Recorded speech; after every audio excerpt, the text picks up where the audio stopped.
vecindario todo es fiesta y alegría, porque ya el boricua tiene la cerveza que quería. Hay baile en el vecindario, todo es fiesta y alegría, porque ya el boricua tiene lo que el boricua quería. Dame una boricua fría para celebrar la ocasión. Una cerveza boricua, boricua de corazón. My name is Nilmari Zapata, and I am a Latina role model because I believe that you can overcome any circumstances that come in your way and be the best version of yourself. Hello, I'm Sandra Rivera, and I'm a Latina role model. Whatever your struggles are in life, whatever you don't have or don't have access to, don't use that as an excuse for not pursuing your dreams and moving forward. Get out of your own way and get out of your comfort zone, and you will be amazed at the growth that you will experience. I am for the child who's had 7 addresses in a single year because she's in foster care, because her father abused her, and her mother couldn't believe her. She is the child I am for. I am a volunteer child advocate. I am you. Florida residents call toll-free 866-341-1425.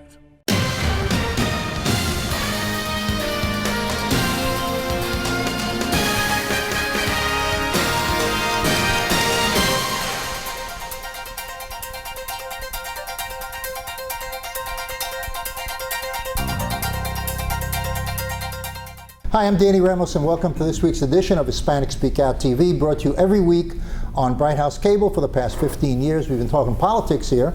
And to my left is Jose Miranda, co-host of the show. And then we have Greg Perkins, who is the host of EDU TV, which also is produced by us and airs by us. And then we have Bill Garlington, who is a political commentator on the right. In other words, Republican. He's a Democrat. He's kind of like Democrat. Sometimes he can't make up his mind, but the guy on the end is a Republican. Okay, guys, what's the subject? Let's talk about media. Now, everything is media-driven in this country, and everybody fights for media. They manipulate the media. They want to get airtime. So the first question that I have for you is, do we have a non-biased media? Of course not. Okay, go ahead. No, I mean, with the advent of cable TV, it used to be straight middle of the road, but then when we start getting cable, MSNBC, Fox, CNN, you start noticing everyone's bias, which is okay, because we want to express the views of all the people. So you think that does media actually give news by the strict definition of journalism? Depending on which show. Or is the news manipulated in order to reach an end by a particular political ideology? That one fits Fox, that last one. I believe, to answer your question, I believe the news today has gone away from the true journalism of the Walter Cronkites, the David Brinkleys of the past, where even though they were liberal, as it has come out, they reported the news as journalists. It's now our system is, if you're a journalist, most people know whether or not you're on the right side or the left side or kind of in between. And I believe 90% of all media currently is on the left side.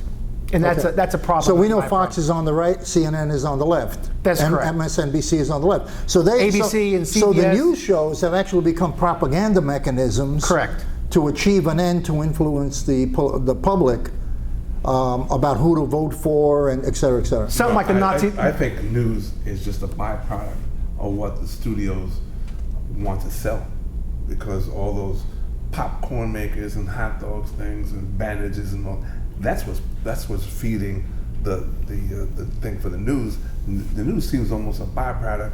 If you see how many commercials are being pushed into a 30-minute window. Okay. Well, the local news may be that, but the national news, in my opinion, is becoming owned by political parties. Has become more politicized, and if you're out there in America, you know who's on the left and who's on the right. And ABC, CBS, yes, Fox News tends to be more right. Tends to be? Yes, but I believe that they have also gone and supported some of the left. I mean, they bring in Stossel, they bring in Geraldo. Stossel's a libertarian. He's not on the left, man. So you have Geraldo's straight up Channel 5 and gotcha journalism. Right. What about Williams? I'm sorry? Juan Williams. Juan Williams is a Democrat. liberal, absolutely. And they have him on Fox. They feature him on Fox Absolutely, every night. they have. Well, Where you can go to, let's say, NBC, and you've got one token, I don't even know who the guy's name is, Republican. He gets no airtime, and everybody else is a flaming liberal, It's progressive. MSNBC. What do you think? We're not going to comment. All right, so basically what you're saying is no American is getting the real news. Journalism is dead. I agree. And yes. there is no such thing as factual reporting anymore. you can't Facts say are that. manipulated. You can't say that. No, I agree. I agree. I mean, if you're talking about the bridge fell down, Right. okay, the bridge fell down. Right. But when it comes to politics, it's always politically slanted commentary. Well, no. Let me put cable news out there. Jon Stewart's show, for example, he was on the air for a number of years. He brought a new culture to the young people to bring in to talk about news and make it in a comedic way, and to show the sarcasm, to show the silliness of how serious we're taking some of the stuff that doesn't need to be, and how we vote and stuff like that. And that show was won awards for its journalism, and this was a Comedy Central. Well, Jon Stewart, in my opinion, is not a journalist. Jon Stewart, in my opinion, is a cartoonist or a comedian, entertainer, and he is definitely He used slanted. news as a format. He's definitely slanted right, just like the Late Show's David Letterman. But what do you think that? So you make it sound like everybody's picking on the Republicans. Why do you think the news is slanted? I'm going to tell you why. Right now, if it was 1974, and Was that a good year for you? it was a good year, yes, absolutely. And if it was 1974 and Watergate was happening and 90% of the media was conservative, there would be no Watergate. Right now, the liberals But that's the point, are exactly what you're saying. That's right. In other They words, would've hit it. what Right. you're To take saying the war. is that if the media was Republican, it would have been slanted. That's right. And there wouldn't have been Just a like Nixon. right now, Hillary Clinton's emails in Benghazi, they are protecting this woman. She should not even How be can running you for say they're president of the United protecting States. her? How many hearings have they had? What is this like? I don't. Yeah, exactly. And she's testifying again Thursday. They spent over $6 million, man. $6 million just asking what questions? I wish they would pay me $6 million to sit around this thing. This is how Greg, this is how they protect her. When Rachel Maddow and all these people that are talking to the Americans saying, "Don't worry about Benghazi, don't worry about the Who's emails." in charge of the committee? Wait The a minute, Republican or Democrat? hang on. If they're telling the people out there not to worry, let's worry about this. I'm telling you, if we did the same thing back in 1974, there would have been no Watergate. We need Listen, to investigate. There need to be more journalists. Okay, the reality is every committee that Congress has, that's an investigative committee, will have a political connotation to it, depending on who, what, where, and why. So, yes, I would agree with you that there is a certain degree of political motivation in going after Hillary Clinton, but that is her fault for putting herself into a situation which is questionable. I didn't say she did anything illegal yet. But she put herself into a position that is questionable, which made her vulnerable running for president of the United States. And the media is right now protecting And her now- nationally. And how long do you continue to have committee after committee after committee? Until the FBI investigation is over in January. Absolutely. Then it's FBI done. It's Then it's FBI. done. It's not the Republicans, FBI. Yeah. You guys are browbeating. Well, why something can't that you? doesn't Look, if you wait until January, it's all over. Yeah. How long? How many committees What's and how over? many years have we been doing this now? Enough is enough. You haven't found nothing in the beginning. Right. It's done. Okay, let's review what. Let's go. Let's do an update. Let's review what happened this week. They did find classified emails on the server. No, they did They not. did. Did not. They absolutely did. Who reported? Not only that, Who reported? but what about the server that was in a closet in some little company in Denver, Colorado, Yeah, but what handling I Secret don't care Service what the stuff? server was. What did she do wrong? Specifically, what did Hillary Clinton do wrong? Let me tell you what she did wrong. Number one, she used a personal server for government emails. Which is against the law? That is Yes, against the law. it's a federal law. It's a Absolutely. federal law. It's against the law. Yes. Petraeus got prosecuted for it. Because And a he number was screwing the woman and gave top secrets to the girlfriend he was screwing. Fine. Oh, I'm sorry. That's fine. So Hillary was guilty. Hillary was guilty of something else. What was she guilty That of? doesn't mean that she was guilty of the same thing What was Petraeus she guilty was. of? She was guilty of having a server that was not a government server and using it for government Secretary of State Commerce And can I add one other caveat? And that is, when Richard Nixon, okay, back in '74. Now you want to go back to my favorite. Wait, hang on. There's a correlation. When Richard Nixon tried to, wipe away 18 minutes of video, and Hillary Clinton is wiping away her server. Okay, they both. So all I'm saying is they both broke the law. They both broke the law. And why would you want it? Why would you want this woman to be the president of the United States when she's definitely a crook? Really? Yes, And absolutely. Your proof is. It will be there, sir. No, you can't. So you Well, can't okay, say, the proof is... You can't say that. Okay, all right. There are 16 laws which she infringed upon, which can... May have- Excuse me, only a court of law can determine that because she has not been prosecuted yet. So, That's right. right now they have 16 So all you have is cases. conjecture. No, That's all you have. no, until... Wait a second.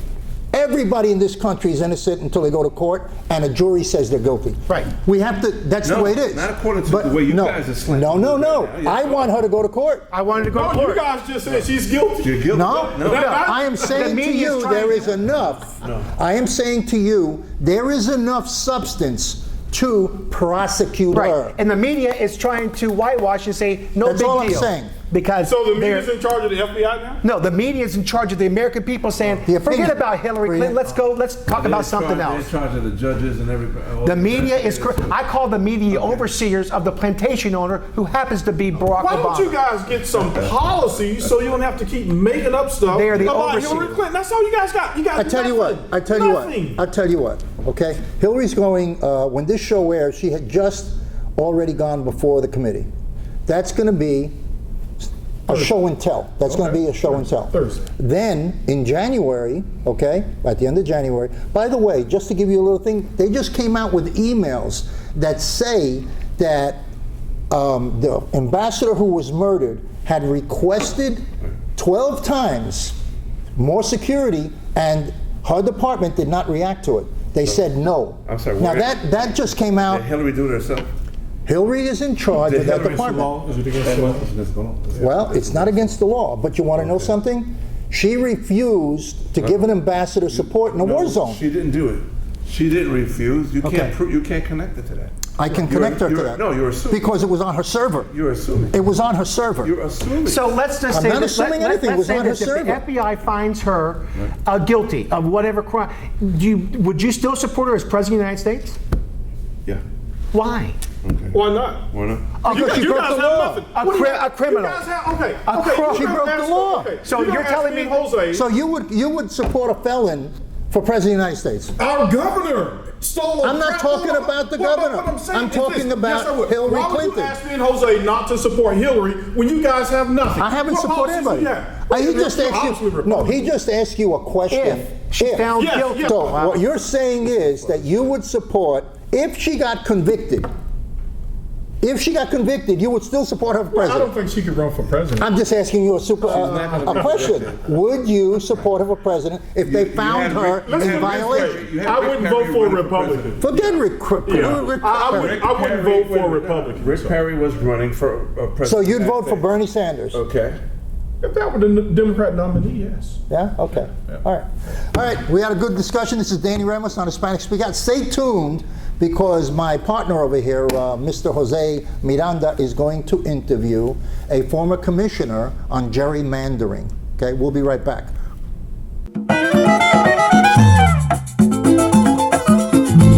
Hay baile en el vecindario, todo es fiesta y alegría, porque ya el boricua tiene la cerveza que quería. Hay baile en el vecindario, todo es fiesta y alegría, porque ya el boricua tiene lo que el boricua quería. Dame una boricua fría, para celebrar la ocasión. Una cerveza boricua, boricua de corazón. My name is Raquel Garzón and I'm a Latina role model. My advice to you is to always be yourself, be authentic, and to do always what you believe is the right thing. Hi, my name is Jennifer Cooper and I'm a Latina role model. If you want to do what I did in my life, you want a success for your life, stay focused. Don't stop believing in yourself. Write down your goals and I will see you at the top. Are you proud to be Hispanic? Hispanics in Florida now have the first Hispanic car license plate in the United States. Be a proud Hispanic. Put the Hispanic plate on your car. I want to be a doctor. I want to be a scientist. I want to be an engineer. I want to be a police officer. I want to be a professional dancer. By getting the Hispanic plate for your car, you will support scholarships and community programs. Call now or visit HispanicAchievers.org. Good evening. I'm Jose Miranda. This is Hispanic Speak Out, brought to you each week on Bright House Channel 49. Our shows that on Bright House 49 include EDU TV, which my co-host Mr. Perkins here is in charge of, and we also have Latina role models, I should say, that follows us directly. So please stay tuned to our shows. And we have a cooking show that is in the process of becoming real. So keep up with us. We talk politics, and again, to my left is Ray Perkins of EDU TV. To my right is a dear friend and an opponent at times, Fred Brummer, who's a former councilman and innovator of a lot of good stuff out there. And for a Republican, I thank you. So I will say that I am slightly to the left of you, but I'm always thrilled with the openness that you present to us and to me, especially. I appreciate that. Well, thank you very much. You always talk about politics without borders, and I've always been proud of the fact that when I got elected to the Orange County Commission, I got elected to the Orange County Commission in a district that was plus 20 points Democrat. In other words, the voter registration in my district when I got elected was 49% Democrat, 29% Republican. And I served 8 years. I think I worked both sides of the street, and I tried to bring people together. So I appreciate your term, politics without borders. I try to practice that. And like I said, ever since I've known you for a little bit now, you have never let me down in that aspect, so I appreciate that. Well, I mean, the deal is that we all want to get to the same place. Right.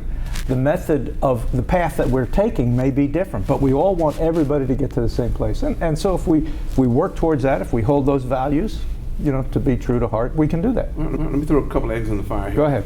Republican Party seems to be what they do best in the last couple of elections is attack each other left, right, and in the middle. And we have clearly some extremists on the party lines, and we have those way down on the bottom. Our top runners are Donald Trump, who is flamboyant. We have a doctor who's kind of low key. We have another, I should say, radical there. In some of the other key aspects, but going forward, and how do we start this conversation with the country to allow them to see what Republicans are really about?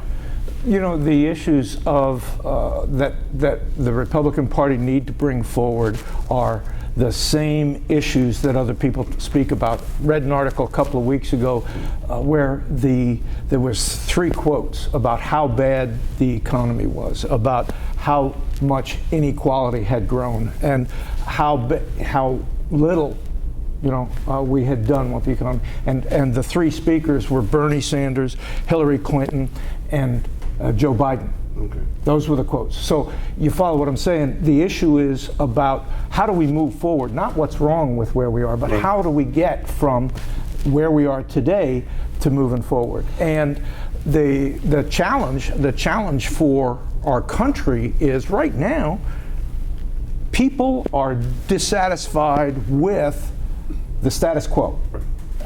Doesn't matter whether you are on the right and you support somebody like Trump, or you are on the left and your support is pledged to Bernie Sanders. It's people are not comfortable with the status quo, and that's what's caused such tremendous angst. You could see it in the 2010 election, which overturned the Democrat majority in Congress, and then again in 2012 when with the Senate being taken over in 2014 by the Republicans. That kind of thing reflects the anxiety, it reflects the upset of the participating voters. Let's go back to those numbers, and you can help me out on this. When we know there's gerrymandering of votes, and sections are clearly poised to just elect one party, should we not be getting out of that program? Should we not have it open more so that we get a true election? Yeah, I think Florida was just in trouble for that, right? I think they have to redraw those lines. Right. And I think Republicans and Democrats both benefit from that. I'm not quite sure. No, you don't, because Florida is a Republican state, and it has been for what, past 20? Well, the reason I laughed is the seat that I got elected first to in the Florida House was a Democrat-drawn seat. It was drawn from my predecessor and a good friend who endorsed my election. Right. I had no Democrat opponent. The Democrat Party couldn't even recruit someone. We had 3 Republicans in a primary in a overwhelmingly Democrat district. Right. Now, you understand what I'm saying, that gerrymandering comes from the term of Elbridge Gerry, the governor of Massachusetts, in 1810. Okay, so the history of how to set districts that runs virtually But would you say that both Republicans and Democrats have benefited from it? I mean, no question. Yeah, because the minority vote wouldn't be as representative as it is now if it weren't to gerrymandering. But it's a double-edged sword. Well, again, as I said, in a heavily Democrat county commission district that was drawn by my predecessor, I still won. In a primary, 4-way primary, I still won 53% of the vote, irrespective of the fact that it's a heavily Democrat district. Because of the fact that I go out and I ask Democrats for their vote, I tell them who I am. And so, the challenge of where we are today in redistricting is in part because of, our Constitution. The Constitution of the United States says that the legislatures will draw the districts.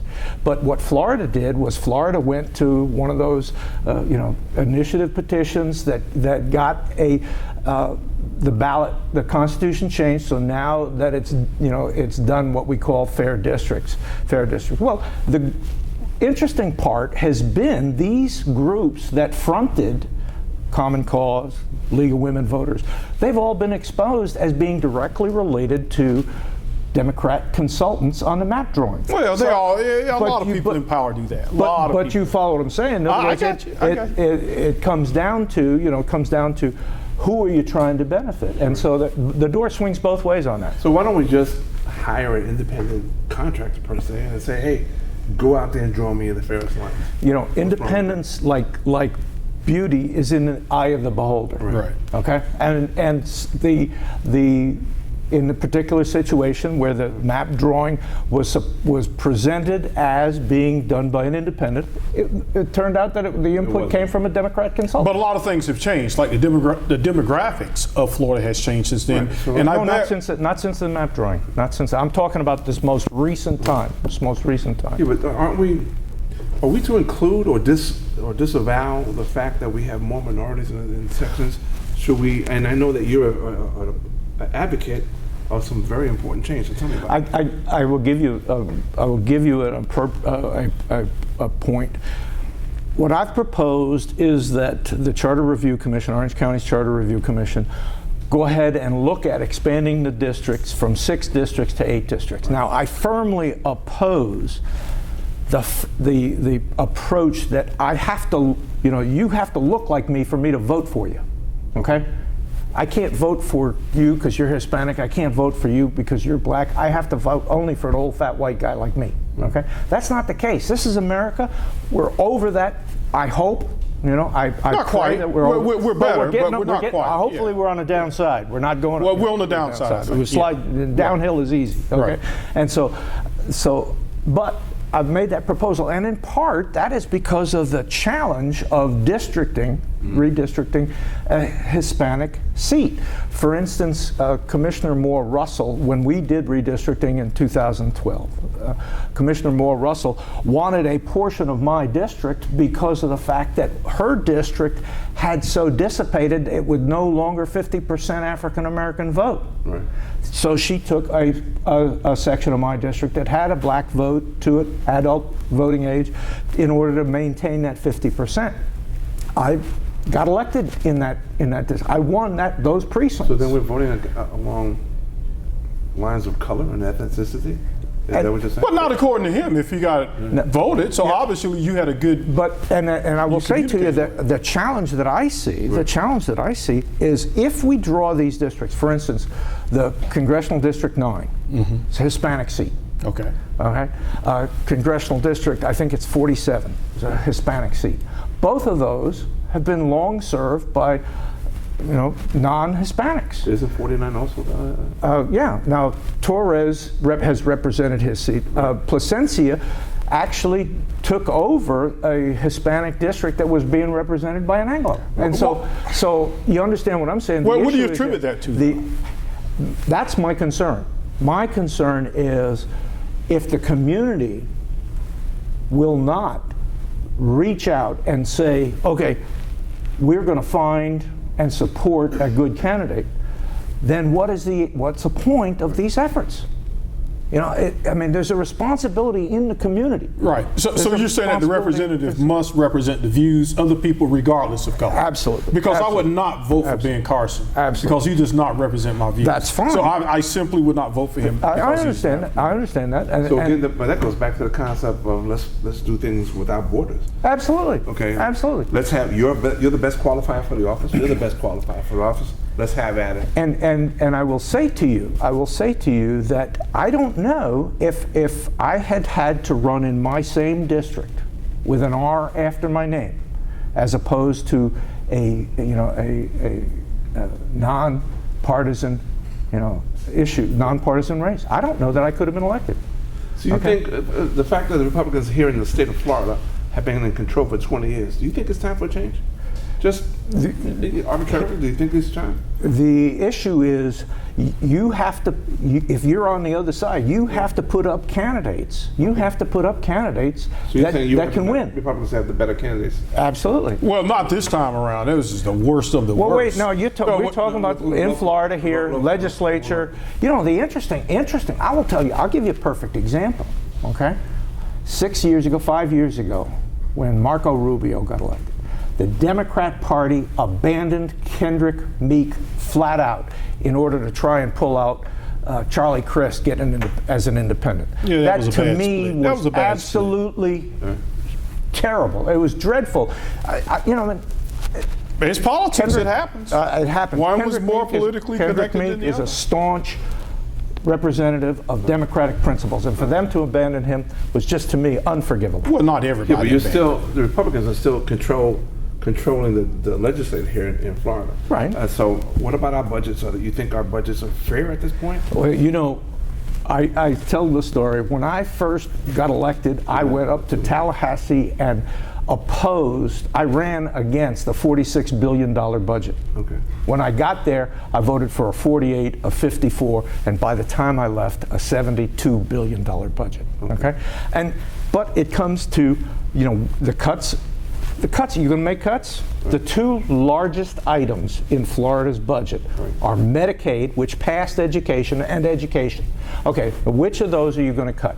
You're going to cut funds for Medicaid first or education first? Well, you can cut funds for the fire marshal or whatever, but you're trimming around the edges. What you need to do is what Willie Sutton said, and that says you got to go where the money is. That's why they said when why do you rob banks? Is because that's where the money is. So you cut education, and we're already underfunded. No. Florida, on the national level, we have one of the lowest percentages. But Republicans need to keep robbing the bank. But the point, my point is that if you're going to make meaningful reductions in the budget, who are you going to hurt? So that's the first question. On that note, we have to reach the end of our conversation.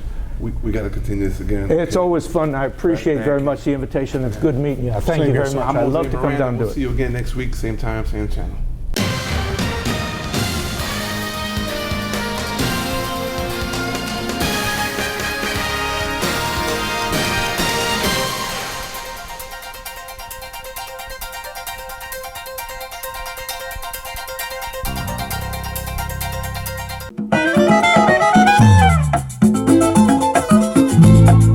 En el vecindario todo es fiesta y alegría, porque ya el boricua tiene la cerveza que quería.